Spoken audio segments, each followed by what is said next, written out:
Okay, so if you are the spouse or someone suffering from someone who is with someone who is suffering from addiction, one of the things we have to stop doing is we got to stop being the padding in the room.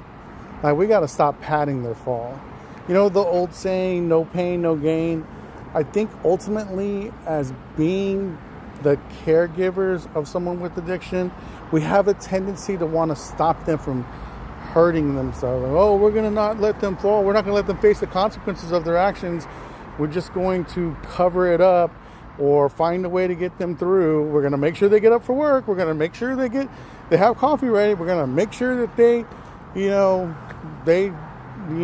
have money in their pocket. The lunch is made. We're going to make sure that they have everything. We're just becoming a caregiver. We're stopping them from suffering the consequences of their actions.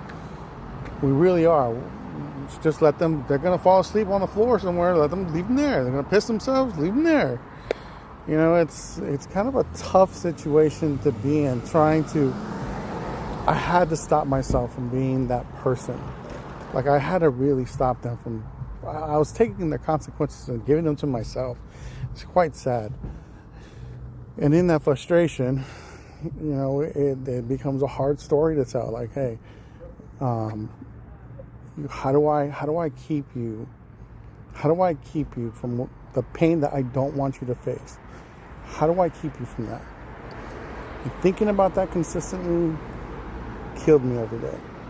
Still does. So what I'll tell you is, you know, I don't know. You know what? Why don't you do this? Leave something in the comments. Tell me the one thing you do for your significant other, either they're in recovery or they're still suffering from addiction, that you do to help them on a daily basis to keep them from facing whether it's making sure they get to work or making sure they have something to eat or at least eating something, you know. Tell me what it is, leave in the comments, and then I'll keep posting these videos as we go through.